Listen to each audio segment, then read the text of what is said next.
we're going to be looking at this new build from Tiny Boat Nation Southeast. This one is a 1648. I'm not even really sure what the model is on this one.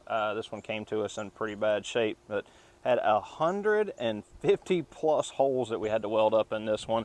All new bow plate, whole new layout, so let's go through it. Up here on the front, we added about a 2-foot long bow plate. This is all TIG welded in, 1/4 inch thick, so it's nice and sturdy for a good trolling motor like this one. We got a Garmin running 24 volts on it with a live scope. And you'll move up here, we've got the Tiny Boat Nation single graph mount with a 93 SV Garmin on it. We've also added both of the attachments that are pretty common on most of the graph mounts these days. The cup holder over here and a plier or tool holder over on this side. We'll get into the electronics here in a minute, but all of our batteries are tied into this one NoCo plug port up here so that you can just take an extension cord, pop it in, and charge all your batteries at once. Moving down the line, we've got our 4-inch recessed trolling motor tray, which works great with these Garmin wireless foot pedals. We installed a flush mount rod buckle up here so you can tie some rods down on this front deck.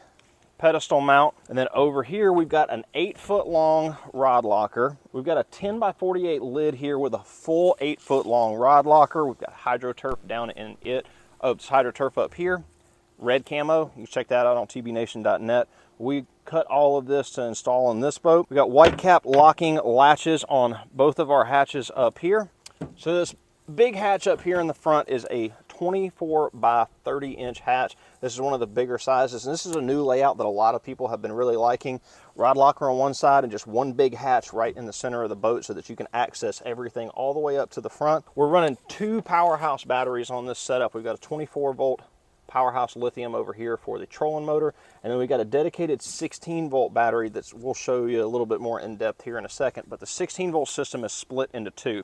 We've got one fuse block that runs a 16 volt system for all of the graphs and mapping and your live scope and that kind of stuff. Then we've got another fuse block with a voltage regulator in front of it that will regulate that 16 volts down to 12 volts.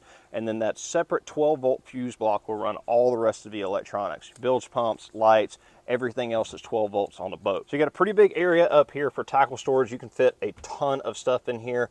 All of the electrical is tucked up and out of the way over on the side. So this customer requested something a little bit different. We've got a kind of like a console over on the side, but it's really just to hold the Garmin graph up there. That is a 7-inch Garmin, and we've got our switch panel down below it with 2 voltmeters, and they both run back to the 12 volt system, so you can plug in a USB to it and charge your cell phone or a little GoPro camera, whatever you need out on the water. This is something that is kind of new. We've never tried this before, but I think everybody is really going to like it. The customer actually suggested this to us, so we gave it a try, and it turned out really good. So we got 2 catwalks in this one, both on each sides of the boat, and then back here, this customer doesn't keep fish and doesn't tournament fish, so he did not want a live well. So normally where we would put a live well right here, we left an opening space so that you can tuck all your life jackets and things that you may need for the day up in here. And then back here in the back, we got a 40-inch wide hatch. This is one of our 3-sided rear hatches. We got a gas tank, dual bilge set up back here, and there's quite a bit of extra space. If you decided to go with a bigger size outboard, you could put a